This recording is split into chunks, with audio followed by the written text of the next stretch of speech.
Hello dear student, जैसे कि हमने लास्ट वीडियो के अंदर बात की थी कि कोई जनरल कैटेगरी का बच्चा है और उसकी रैंक 30,000 है तो उसको आराम से एमबीबीएस कॉलेज मिल सकती है।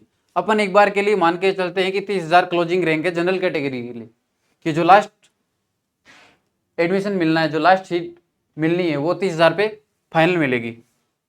मैं ये जानना चाह रहा हूँ कि जिस बच्चे की रैंक 30,000 के ऊपर हो तो उसके पास क्या ऑप्शन है। उसको एमबीबीएस सीट नहीं मिल सकती, और ना ही वो बच्चा ड्रॉप लेना चाहता, तब उसके पास क्या ऑप्शन है। अगर वो गवर्नमेंट सीट तो चाहता है, बट ये कंफर्म हो गया कि उसको एमबीबीएस की सीट तो नहीं मिल सकती, तो उसके पास बहुत सारे ऑप्शंस बचते हैं जिनका सिलेक्शन प्रोसेस नीट की ऑल इंडिया रैंक के थ्रू होता है। बहुत सारे कोर्सेज एमबीबीएस के अलावा कोर्सेज होते हैं, जैसे बीडीएस हो गया, बीएमएस हो गया, बीएचएमएस हो गया, बीयूएमएस हो गया और बीवीएससी हो गया।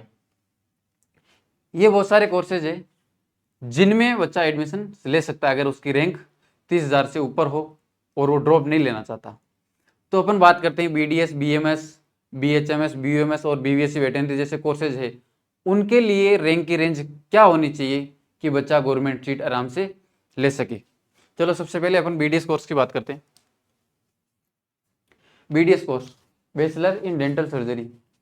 अगर कोई जनरल कैटेगरी का बच्चा है और उसकी रैंक 70,000 से 80,000 के आसपास है तो उसको बीडीएस आराम से मिलेगी।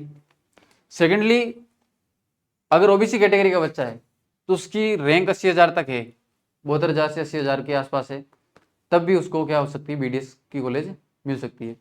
और इकोनॉमिकल वीकर सेक्शंस का कोई बच्चा है तो उसकी रैंक 75,000 से 85,000 के बीच हो, और एससी का बच्चा है तो उसकी रैंक 2 लाख से 3 लाख के बीच हो, तब भी वो गवर्नमेंट मेडिकल कॉलेज जा सकता है।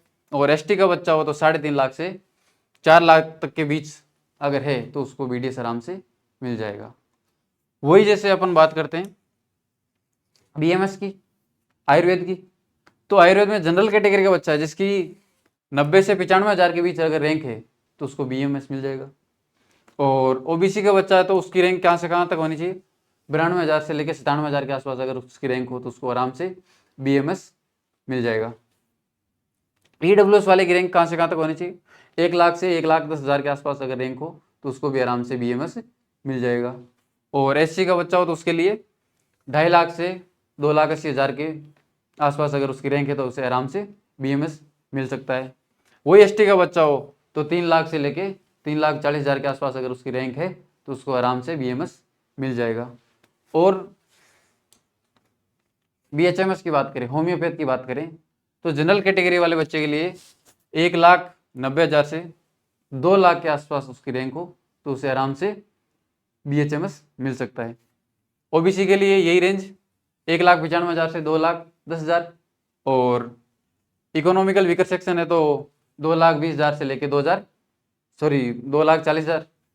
और एससी का बच्चा हो तो उसकी रैंक 3.5 लाख से लेके 3,80,000 के आसपास हो, तब भी उसको बीएचएमएस आराम से मिल सकता है। वही एसटी का बच्चा हो तो 4.5 लाख से लेके 5 लाख तक के बीच अगर उसकी रैंक हो तो उसे आराम से बीएचएमएस मिल सकता है। और नेक्स्ट कोर्स की बात करें, बीयूएमएस यूनानी है ना। अगर जनरल कैटेगरी का बच्चा हो और उसकी रैंक 1,95,000 से लेके अगर 2,05,000 के बीच है या उसके आसपास है, तब भी उसको बीयूएमएस आराम से मिल सकता है। वही अगर ओबीसी का बच्चा हो तो 2 लाख से लेके 2,10,000 के आसपास अगर रैंक हो तो उसे आराम से बीयूएमएस मिल जाएगा। और ईडब्ल्यूएस का बच्चा हो तो 2,25,000 से लेके 2,45,000 तक के बीच अगर उसकी रैंक है तो उसे आराम से बीयूएमएस मिल सकता है। वही अगर एससी का बच्चा हो तो 4,40,000 से लेके 5 लाख तक के बीच अगर उसकी रैंक आती है तो उसे आराम से बीयूएमएस में एडमिशन मिल जाता है। वही एसटी का बच्चा हो तो 7 लाख से लेके 7.5 लाख तक के बीच अगर उसकी रैंक है तो उसे आराम से बीयूएमएस मिल जाएगा। और एक लास्ट कोर्सेज है, वो है वेटनरी का, बीवीएससी बोलते हैं जिसे, एंड एनिमल हस्बेंड्री। इसके लिए जनरल कैटेगरी के बच्चे की अगर रैंक 80 से 90,000 के बीच हो तो वो भी BVSC ले सकता है।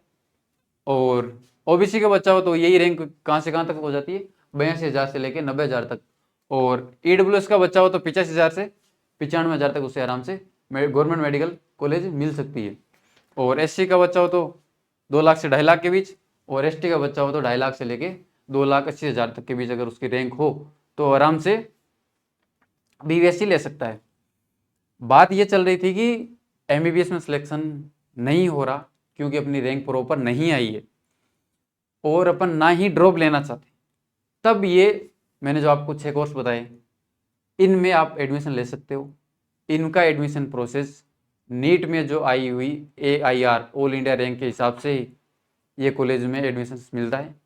तो जो बच्चे ड्रॉप नहीं लेना चाहते वो घबराए नहीं, इन कोर्स के बारे में देखें, जाए सर्च करें, और जो ड्रॉप नहीं लेना चाहता वो इस साल अपना एडमिशन ले सकता है। Thank you.